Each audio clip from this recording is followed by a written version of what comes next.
श्रवण कुमार की प्रेरणादायक कहानी। भारतीय संस्कृति में माता पिता की सेवा को सबसे बड़ा धर्म माना गया है। ऐसी ही एक अमर कहानी है श्रवण कुमार की, जो आदर्श पुत्र भक्ति और निस्वार्थ सेवा का प्रतीक है। उनकी कथा प्राचीन काल से चली आ रही है और आज भी समाज को कर्तव्य और प्रेम का पाठ पढ़ाती है। श्रवण कुमार का जीवन त्याग, समर्पण और सेवा की अद्भुत मिसाल है। श्रवण कुमार एक निर्धन ब्राह्मण परिवार में जन्मे थे। उनके माता पिता नेत्रहीन थे और अत्यंत वृद्ध हो चुके थे। उनका परिवार भले ही गरीब था, लेकिन श्रवण कुमार का हृदय सेवा, प्रेम और कर्तव्य भावना से भरा हुआ था। वे अपने माता पिता की हर इच्छा को पूरा करने के लिए तत्पर रहते थे। कहानी में आगे बढ़ने से पहले दोस्तों, अगर आपको ये कहानी अच्छी लगे तो हमारे चैनल को लाइक और सब्सक्राइब करना न भूलें। इससे हमें और भी बेहतर कंटेंट लाने की प्रेरणा मिलेगी। श्रवण कुमार का नाम आज भी आदर्श पुत्र के रूप में लिया जाता है, क्योंकि उन्होंने अपने जीवन का हर क्षण अपने माता पिता की सेवा में समर्पित कर दिया था। श्रवण कुमार बचपन से ही अपने माता पिता की हर जरूरत का ख्याल रखते थे। उन्होंने अपनी इच्छाओं को त्याग दिया और अपना पूरा जीवन माता पिता की सेवा के लिए समर्पित कर दिया। उनके माता पिता नेत्रहीन होने के कारण हर कार्य के लिए अपने पुत्र पर निर्भर थे। श्रवण कुमार ने कभी भी अपनी जिम्मेदारियों से मुंह नहीं मोड़ा। वे अपने माता पिता की देखभाल में दिन रात लगे रहते थे। उनके लिए श्रवण कुमार ही उनकी आंखें और सहारा थे। एक दिन उनके माता पिता ने श्रवण कुमार से अपनी अंतिम इच्छा प्रकट की कि वे जीवन के अंतिम समय में तीर्थयात्रा करना चाहते हैं। उनकी यह इच्छा सुनकर श्रवण कुमार ने बिना किसी संकोच के इस यात्रा को पूरा करने का निश्चय किया। उन्होंने एक विशेष कांवड़ बनाई, जिसमें 2 टोकरियां थीं। एक टोकरी में उनके पिता और दूसरी में उनकी माता बैठती थी। श्रवण कुमार उन टोकरी को अपने कंधों पर उठाकर तीर्थयात्रा पर निकल पड़े। श्रवण कुमार ने कठिन से कठिन परिस्थितियों में भी अपने माता पिता की सेवा जारी रखी। कभी तेज धूप, कभी वर्षा और कभी बर्फीली ठंड में हर मौसम में बिना थके अपने माता पिता को लेकर यात्रा करते रहे।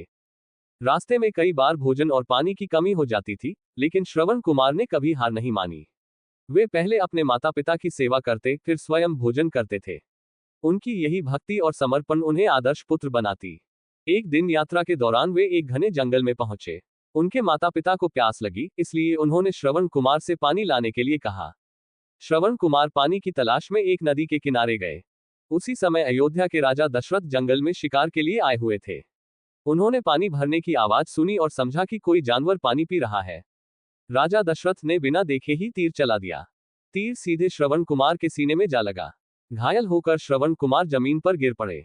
जब राजा दशरथ वहां पहुंचे और सच्चाई जानी, तो वे बहुत दुखी हुए। श्रवण कुमार ने मरने से पहले राजा दशरथ से प्रार्थना की, राजन, कृपया मेरे माता पिता को पानी दे दीजिए और उन्हें ये दुखद समाचार भी सावधानी से बताएं। श्रवण कुमार की ये अंतिम शब्द उनके माता पिता के प्रति उनके असीम प्रेम और कर्तव्य भावना को दर्शाते हैं। राजा दशरथ पानी लेकर श्रवण कुमार के माता पिता के पास पहुंचे और उन्हें उनके पुत्र की मृत्यु की दुखद सूचना दी। ये सुनकर नेत्रहीन माता पिता अत्यंत दुखी हुए।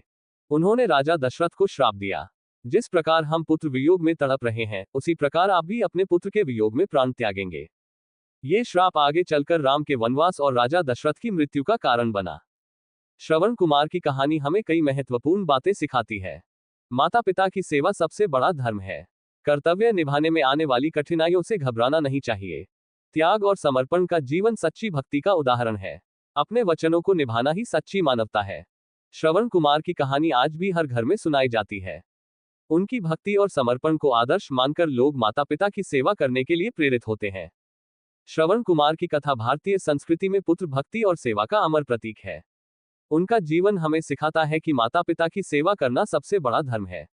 उन्होंने अपनी इच्छाओं और सुख सुविधाओं को त्याग कर अपने माता पिता की हर इच्छा पूरी की। श्रवण कुमार की भक्ति, त्याग और सेवा की यह गाथा सदियों तक लोगों को प्रेरित करती रहेगी। उनका जीवन एक ऐसा दीपक है जो समाज में कर्तव्य, प्रेम और सेवा की ज्योति जलाए रखेगा। माता पिता की सेवा ही सच्चा धर्म